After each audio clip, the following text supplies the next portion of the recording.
Hey everyone, in this session we are going to understand a question that is related to the topic of time and work, and it has also appeared in this CAT examination of 2017. So we'll just see how does it go, how do we get the knack of this question. So a person can complete a job in 120 days. So one person can complete the job in 120 days. That means in one day, one person can do 1 upon 120th work, right?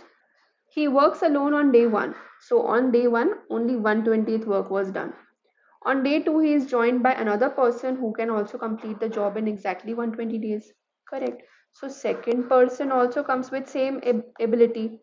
So second person also can do 120th, 1 upon 120th work in one day. Next, third person, as they also say that on day 3 they are joined by another person of equal efficiency. So third person also can do 1 upon 120th work in one day. So likewise, the another person joins in for the fourth day. So this is how it goes for n number of days. We don't know how many days do they take to finish the task, and this is what we have to find. So like this, every day a new person with the same efficiency joins the work. How many days are required to complete the job? So this is what we're going to solve. So on day 1, 1 upon 120 work was done. Day 2, 1 upon 120 plus 1 upon 120 work was done. Day 3, 1 upon 120 plus 1 upon 120 plus 1 upon 120 work was done. Correct. So you can see that 1 upon 120. Second day pe 2 upon 120. Third day you have 3 upon 120. So on the nth day, it will be n upon 120. So this, can you see there is a series formation. 1 upon 120 on day 1. 2 upon 120 on day 2, 3 upon 120 on day 3, so on. On the nth day, it is n upon 120, and they all add up to 1 because 1 is the total work that is going to be done. As you can see that the first term over here is 1 upon 120, and the d also is 1 upon 120. That is a common difference. Common difference is 1 upon 120, as you can see that it's going to add up and come to the second term. Again, if I'm going to add 1 upon 120 in the second term, I'm going to get the third term, right? So the sum formula for the arithmetic progression is given by n by 2 into 2a plus n minus 1 times d, that is equal to 1. If you don't know the formula, I'm going to write this out over here, that the sum formula is given by n by 2 into 2a plus n minus 1 into d. Do you get it? This is the sum formula. It is also given by n by 2 into a plus l. Anything you can use. L means the last term.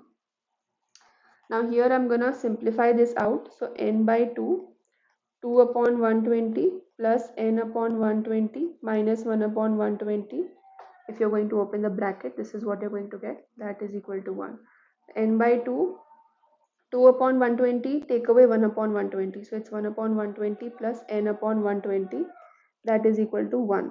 So now we will have n plus n square upon 240, that is equal to 1, or we can also say n plus n square is equal to 240. So 240 we will bring on the left hand side. So we will have the quadratic equation as n square plus n minus 240 is equal to 0.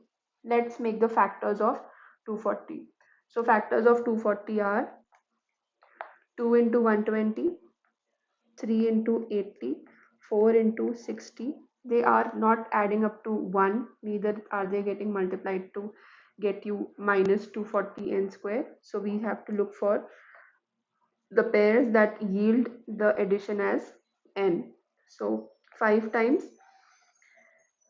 48, 6 times 40, 7 times, no, 7 times we cannot do, 8 times 30, 9 times no, 10 times 2, 24, 11 times no, 12 times 20, 13, 14, 15, 16.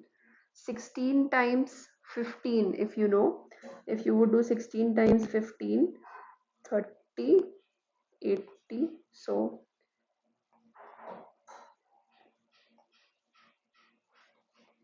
240.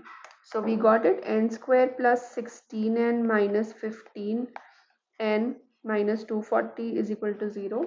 N times n plus 16 minus 15 times n plus 16 is equal to 0. N minus 15 times n plus 16 is equal to 0. So we got n is equal to 15 or minus 16. We know that n, that is number of days, cannot be 16. So we will cancel this out, and we found the answer that for 15 days, if this process goes on, we will complete our work. That's it. So 15 days is the final answer. I hope you got it. In case if there's any problem, you all can please put in the comment section below and we'll discuss. Thank you. Have a nice day.